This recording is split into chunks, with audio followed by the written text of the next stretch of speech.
Hey guys, OgreBarberian here, back for another in-depth look. This time, we're taking a look at Chemo, the Deathless Doom. And as you all know, he is one of my absolute favorite characters to use. Got him gear 11, L4, maxed out on his powers. I am working on getting him to L5 so that I can claim his title as my first L5. Decided not to level up Lobo to L5 before I took Chemo to L5 because that would just be wrong of me, and I have to take my poster child Chemo to L5 first. So let's just brief look at his skills real quick. Chemtrail, special damage to an enemy, gain 3 mends if the target is bleeding. Now, notice this does not say if the target has multiple bleeds, it just says is bleeding. They can have 1 bleed on him, he's gonna gain those mends. Very important. Also, works really well if you kill the enemy.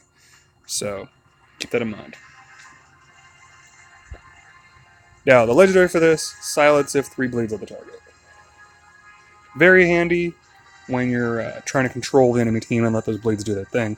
You don't want a Zatanna to pull off her heal. You don't want, somebody else to pull off another big move that may potentially screw up your team. So just keep that in mind. It's a great way to keep the other team at bay. Also keep in mind this is special damage. It does hit relatively hard because he has a lot of intelligence, because he's a special tank. Alright, Toxic Spill. Applies 1 bleed to all enemies. 70% chance to apply 1 extra bleed to all enemies. This is one of those skills that I would definitely say is not necessarily worth maxing out.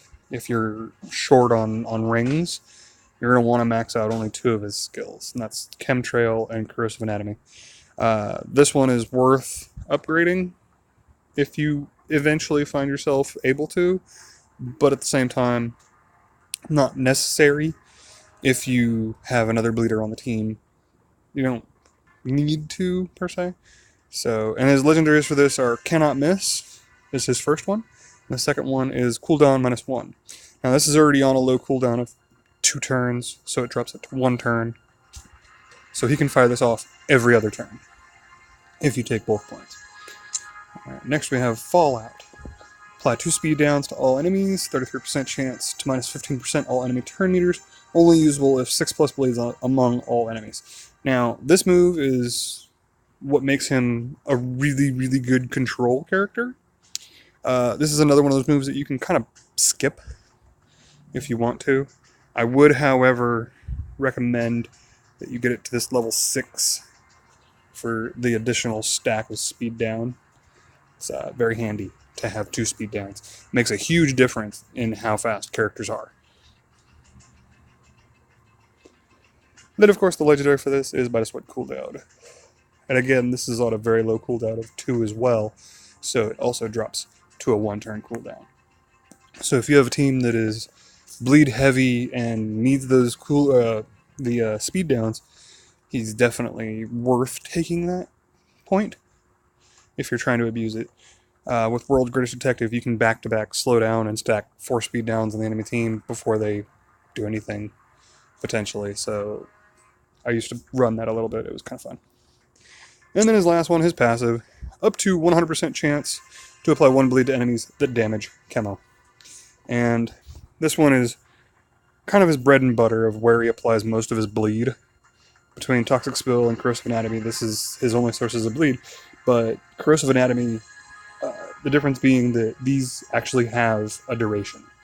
I believe it's 2 or 3 turns, whereas the Toxic Spills are permanent, and they have to be actually purged off. So keep that in mind if you're using this as your primary source of bleed. So this actually makes him pair really well with Ivy, who can give him a taunt, stuff like that. Characters who can go invisible that will allow Chemo to soft taunt. It's a great way to get those bleeds out there. And the legendary for this, the only one I don't have, also apply 1 agility down. Now, agility affects defense, and Chemo is special damage, therefore it doesn't actually help him. However, it could help the rest of your team, considering there are more physical damage characters than there are special damage characters in the game right now. Something else I do want to point out just real quick. Chemo has a unique gear set. He is a special tank. He is the only character to have this gear set. So it's quite interesting because as a tank he gains a ton of HP, but he also has a 30 speed bonus instead of the 23 or some odd speed bonus that other tanks would have. He also has the very low crit chance and very low crit damage. But as you can see, his intelligence maxing out there at 1995 at level 70, gear 11. Pretty high. So keep that in mind when you're using him. Alright, and then just a few team comps for him real quick. You got Medfill lead Chemo, Poison Ivy to put the taunt on Chemo. Medfill's there just to help speed up the team a little bit because it is a little bit slower. Dr. Fate to apply some additional shields, put some heal immunities down and stuff like that. The idea with this team is just control the battlefield a little bit, pick your targets, let Chemo's bleed kind of slowly do its thing, and then you're good to go at that point. Medfill also can pass around some mends on his basic attack, so you have some good control aspects here. And then you also have awareness, or not awareness, well, if Dr. Fate was the leader instead of Medfill, you'd have awareness. But you have Dr. Fate granting intelligence ups, which actually increases Chemo's damage when he does do his basic attack. So there's that. So next team. Alright, Hippolyta, Chemo, Batman World's Greatest Detective, and Penguin. The idea here that Hippolyta leadership grants stamina ups, and this team is fairly tanky between Hippolyta and Penguin, granting shields up, Penguin granting affinity resistance up if you take that legendary. So just lots of good synergies there. Also you have Batman World's Greatest Detective applying the -1 cooldown to all moves, so if Chemo has his legendaries on his spill, he can do back-to-back spills, or if he has the legendary off Fallout, he can do back-to-back Fallout. So you can get a lot of good mileage out of it that way. Also, Hippolyta being able to call an assist, and Batman being able to purge helps out control the team. Also, Penguin having turn meter down on his AoE is also another good strong control measure. So lots of good control. Builds up some stamina ups on the tankiness. And the last one, well, last non-bleed team I'm going to bring you in general. Captain Cold, Chemo, Star Sapphire, and Bane. Just an all-around tanky team. Star Sapphire granting Chemo and Bane additional mends is handy, as well as being able to heal herself, and Captain Cold is nice. Also applying a ton of strength downs. If Bane has his legendary, he also applies strength downs.